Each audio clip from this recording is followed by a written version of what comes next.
Hello everyone, welcome back to our new class.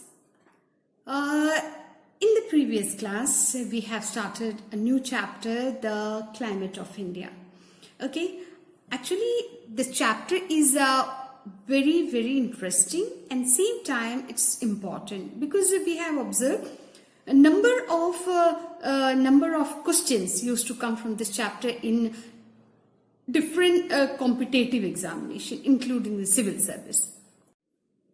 Actually, this chapter has a number of concepts, and all those concepts which you have studied in class 9, like rotation, revolution, then composition and the structure of the atmosphere, then insulation, humidity, pressure belt. These are all concepts you have learned in class 9. And what we are doing, we are applying those concepts in this chapter, that is the climate of India. Clear? So, please read those chapters again and again because books must be with you. So, read those chapters and it will help you out to understand understand this chapter, the climate of India. So just we will recap what all things we have studied in the previous class. First we have studied which type of climate India has, that is India has a tropical monsoon type of climate. After that we have studied about the regional variation, that is in temperature and same time in the precipitation. After that the important part we have studied, that was the factors affecting the climate of India. Factor affecting the climate of India. In that total 10 were there, and all the 10 we have studied, that is the Himalayas, the monsoon winds, latitudes, varied relief, altitudes, influence of the surrounding sea, western disturbances, jet streams, distance from the sea, and the last El Nino effect. So all these are the factors which is affecting the climate of India. And today we have to start the new topic, the monsoon phenomena and its mechanism. And today we have to start with the topic monsoon phenomena and its mechanism. As we know that monsoons are periodic seasonal winds and they develop because of the differential heat as well as the cooling of the land and sea. And we can divide these monsoon wind into two, that is summer monsoon and the winter monsoon. So we are just going to discuss the mechanism of summer monsoon and the winter monsoon. Here we have to see three things. First we will see during the summer monsoon what is the position of the earth. Second we will see what is the condition of low pressure and high pressure. And the third thing we will see what is the movement of the wind. So first we will see the position of the earth. We know that during the summer season, the northern hemisphere used to be in front of the sun. It means the more insulation. We are getting more heat, more sunlight, and that's the reason northern hemisphere is enjoying the summer here.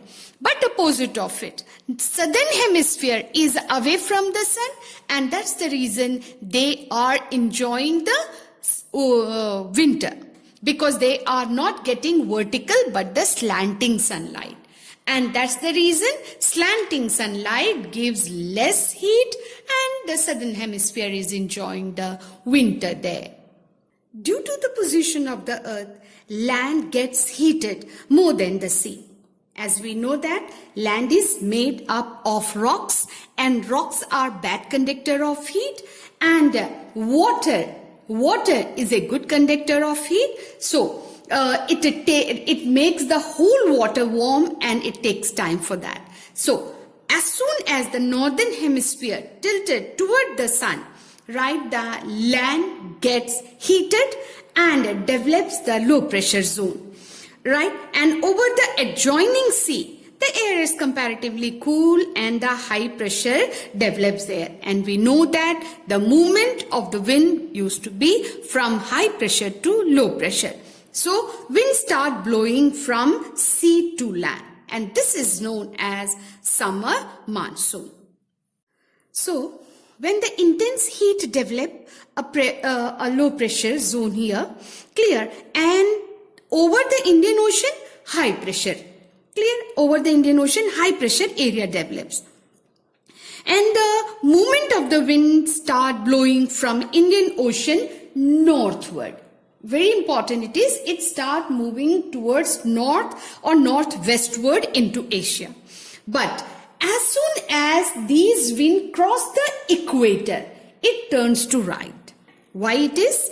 Because of Coriolis force. As we have already studied it in class 9, Coriolis forces refers to the forces experienced by any object moving over the surface of a rotating body. And here rotating body is earth and the moving object is the air. So when these air crosses the equator, it turns to right due to the Coriolis force. The winds start blowing clockwise in the northern hemisphere, anti-clockwise in the southern hemisphere. Next important thing is, as they blow from sea to land, these winds are able to pick up enough moisture from the sea. And that's the reason they bring heavy rainfall in different part of Indian subcontinent.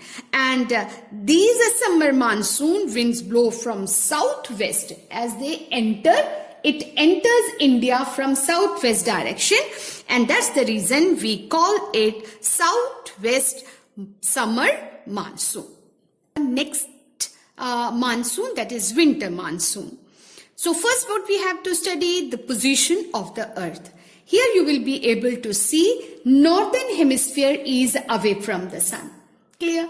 And they are not able to get vertical, but they are getting slanting sunlight, and that's the reason this area is enjoying the winter.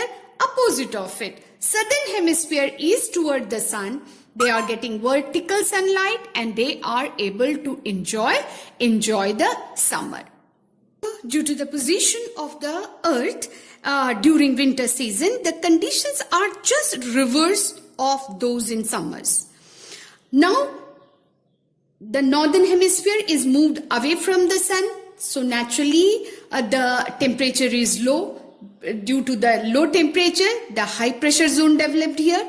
So high pressure develops over a big land mass stretching from Central Asia up to Northwest Indian Ocean. And at the same time, a low pressure zone develops in the Indian Ocean. Why? Because southern hemisphere is tilted toward the sun. They are getting more sunlight, and that due to the high temperature, low pressure zone develops in Indian Ocean. Then, as the wind blow from the land to sea, they bring cold and dry weather, right? Why cold and dry? Because the land is cool. The air above the land used to be cool. There is no water, so they are unable to pick up the moisture. So these wind generally used to be very cold and dry. Clear? And they are not able to produce rain to the plain. But when these wind blows over the sea and adjoining land, they bring some rainfall. For example, the Coromandel coast. Southern Coromandel coast, that is the Tamil Nadu, and the southern tip of Andhra Pradesh used to get from the winter monsoon. When these dry wind travel over the ocean, they pick up the moisture from the Bay of Bengal and they shed their moisture on Coromandel coast. Clear? So this is the only place which receives rain from the winter monsoon. So this monsoon is known as northeast winter monsoon, and that is also due to their direction. Northeast, this is the direction when they enter India. So due to this direction, they used to be called as a northeast winter monsoon. Now the next topic which we have to discuss in this chapter is the four season. Generally, we know there are the four seasons: summer, winter, autumn and spring. But Here we are just going to read the climate of India in a different perspective. Now just see, the first summer, but we won't call summer only. It used to be called as the hot and dry summer. Second one is the hot and wet, or we can call it rainy season, or we can call it the southwest monsoon season. Third one is retreating monsoon. And the last one is cold and dry winter or winter season. Clear? So these are the 4 seasons which we have to study in a detail. We have to see the position of the earth during this time, right? And the condition of the pressure zones. Then we have to study about the temperature in the different area during this particular time period, and the main features of these seasons. Okay? And one more thing, as we know that the monsoon type of climate has a distinct seasonal pattern marked by the great change from one season to another. But these changes are clearly visible in the interior part of the country. What do you mean by interior part? The area which is far away from the sea or ocean. And the coastal area therefore don't experience much variation in the temperature because of the moderate climate, right? And they occur variation in the pattern of rainfall, but not the temperature. Thus the year may be divided into 4 principal seasons on the basis of monsoon variation, which we have written here. So here we are just going to discuss about the first season, the hot and dry summer, right? And which begins in month of March and lasts till June. And during this particular time period, the sunlight falls vertically over the Tropic of Cancer. Clear? And this is the position of the earth. And we know that this position keeps on changing. Clear? As we know that the sun's vertical rays never falls at one particular place. It changes. It always changes. Either it goes towards the north or in south. So why it is that we are just going to see now. You must have heard this word ITCZ, that is Intertropical Conversion Zone, when we were studying about the pressure belt in class 9th. Clear? So what is this ITCZ zone? This is the zone where the sunlight falls vertically. And you must be knowing that ITCZ is not the equator. Clear? Why it is so? Because the sunlight never falls vertically, always on equator, right? And because you have studied about scholastic, summer scholastic and winter scholastic. And what these things are? As we have studied, the summer scholastic is on 21st June. What is the speciality?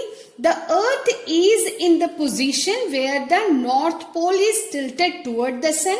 On this day, the sun is overhead the Tropic of Cancer. It means this position is the summer scholastic. When the sunlight is overhead it means that it is not necessary that throughout the year the sun falls vertically over the equator. So it changes. And on 21st June, after reaching this point, the sun start moving southward. And on 22nd December, the sunlight falls vertically on Tropic of Capricorn. It means from June to December, the sunlight falls vertically over different longitudes. And on equator, it falls on equinox twice in a year. That is 22nd March and 22nd September is the 2 equinox when the sunlight falls vertically over the equator. So when it is coming toward the south, At that time, when it goes to the north, so twice the sunlight falls vertically on the equator. So when the sunlight falls vertically, that point will be ITCZ. That is intertropical convergence zone. It means that particular line used to have the maximum temperature, right? If there is high temperature, the wind become warm, and when the wind become warm, they start rising up.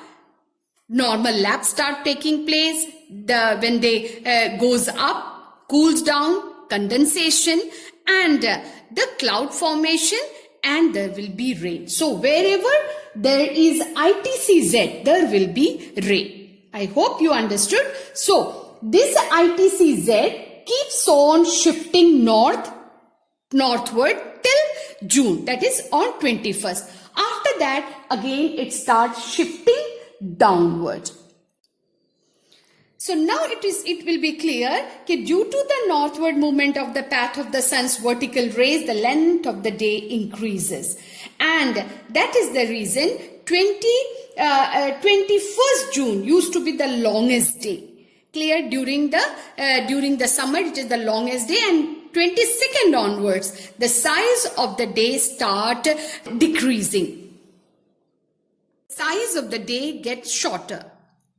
Okay, and on 23rd December, it became the shortest day of the year, when it used to be on the Tropic of Capricorn. At that time, Northern Hemisphere enjoyed the shortest day.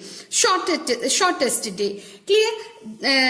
And 23rd December onwards, when the sunlight start moving northward, the days become longer and longer till 21st June.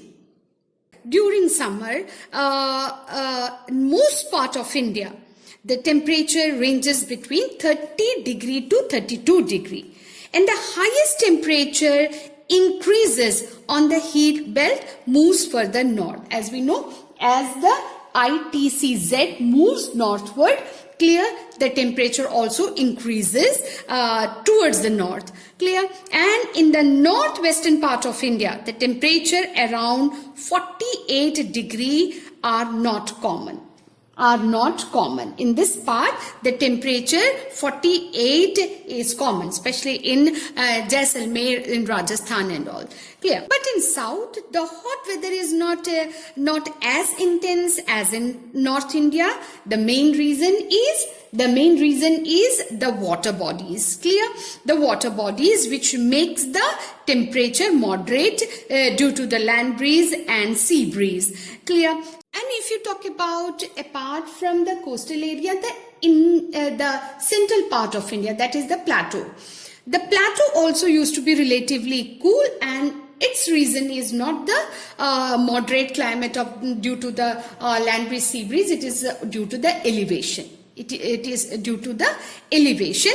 Now we will see what used to be the pressure condition during this season, and for that we will just take India's map, and we will see the warmest areas slowly shift from Deccan. Why? I told you, due to the apparent movement of the sun start moving from south to north, because from the March, April, May, it's keep on shifting towards the Tropic of Cancer. So the warmest areas slowly shift from the Deccan to northwest India. The high temperature in the subcontinent causes a low pressure between the Thar Desert and Chota Nagpur Plateau. Clear? And during this particular time period, the surrounding generally used to be cool, right? And they developed a high pressure condition. By the end of May, a comparatively high pressure zone used to develop in the Indian subcontinent, or we can say Arabian Sea. And by June, the inland low pressure system become acute here. That is the Indus Plain and near Baluchistan. Now we are just going to read the main features of the hot, dry summer season. During this season, we are able to experience these special wind. Clear? First is storm and rainfall. Second, local wind. It is not active or it cannot be experienced throughout the country, but in particular zone. Clear? So the local wind, that is Lu. Second is tornado like dust storm. Then Kal Baisakhi, then Bardoli Chira, then mango shower, and the last one is cherry blossom. Now if we talk about the hot dry summer season which we are experiencing now, so it is easy to understand. Nowadays we have experiencing many times we have experienced the dusty storm and rainfall. Clear? So these all things are the characteristics of the summer season. Clear? So dusty storm and rainfall can be experienced during this. And why? Because the low pressure over the northern plate draws winds from the surrounding area and gives rises to thunderstorms and strong dusty wind. And these wind causes a shower of rainfall mostly in Punjab, Haryana and Uttar Pradesh. And during these summers, a few local winds also can be experienced different part of the country. So first is Lu. Okay, L-O-O Lu. It has a striking feature of the hot weather season, and it is the strong dusty wind called Lu, which blow during daytime around morning 9 o'clock to 3 to 4 o'clock in the evening.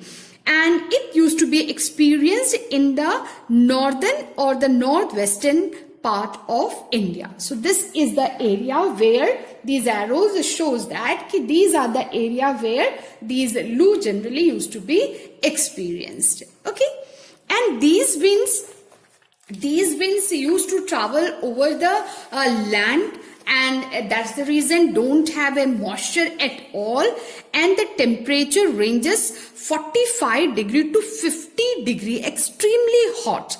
Clear? And it is hot enough to causes the heat stroke. Second local wind is tornado like dust storm. Clear? And generally these tornado like dust storm used to be experienced in Punjab and Haryana and some part of Uttar Pradesh. Clear? In West Bengal and in Assam, the thunderstorm accompanied with strong wind and heavy rainfall, right, occurs, and these winds are called as Kal Baisakhi in West Bengal and Bardoli Chira in Assam. And actually if you see the meaning of the Kal Baisakhi, it means the calamity of the month of Baisakh, because it brings lots of destruction. You can see here a news clip. There are around 18 people killed in West Bengal due to Kal Baisakhi. Clear? And actually it originate over the Chota Nagpur and are carried eastward by westerly wind, and they bring rainfall in Assam, West Bengal and Orissa. This rainfall is quite beneficial for jute and rice in West Bengal and for the tea cultivation in Assam. So not only the destruction, but it is good for particular agricultural production. These local wind, that is mango shower and cherry blossom, bring thunderstorm and rainfall in Kerala and Karnataka. Clear? They bring little rainfall, not heavy rainfall, but it is very good for the tea and coffee cultivation and same time mango. Such rains are called mango shower. Why we are calling it is a mango shower? Because they help in the early ripening of the mango crops. And why we are calling it is a cherry blossom? Because it help in flowering the tea and coffee plant. So we will conclude here. Now just we recap what all things we have studied today. Today we have started the mechanism of summer monsoon and the winter monsoon. The Earth's position, the condition of the low pressure, high pressure, and after that the movement of wind, that we have studied in summer monsoon and in the winter monsoon. And after that we have started the main four seasons which India experiences. Clear? And in that there are four, that is the hot and dry summer, and the hot and wet or rainy season, then retreating, that is the southwest monsoon retreats. Clear? And the last, the cold and dry winter. Clear? So today we have started the hot and dry summer, and in that we have studied the position of the earth. After that we have studied the temperature in whole India, that was 30 to 32 degree. 30 degree to 32 degree is the average temperature in all over the India. In South India we have studied it is it's not as hot as the North India because of the influence of the ocean. Peninsula also is cooler than the North India due to the elevation. After that we have studied the pressure condition. The pressure condition which was most acute in between the Thar Desert and Chota Nagpur starts shifting toward the north, and by the end of May it become intense in between the Indus Plain and the Balochistan. After that we have revised the storm and rainfall, different winds which used to be experienced in different parts of the country. And after that we have studied Loo, and then tornado like dust storm. After that we have studied about the Kal Baisakhi, Bardoli Chichira. After that mango shower, and then the cherry blossom. So these all things we have revised today. Okay, so the assignment and the clicked photos of each page will be there in description box as usual. Clear? Please download and just solve that and read the pages again and again, and it will be very helpful for you to further understand the chapter. Okay, all the best. Take care.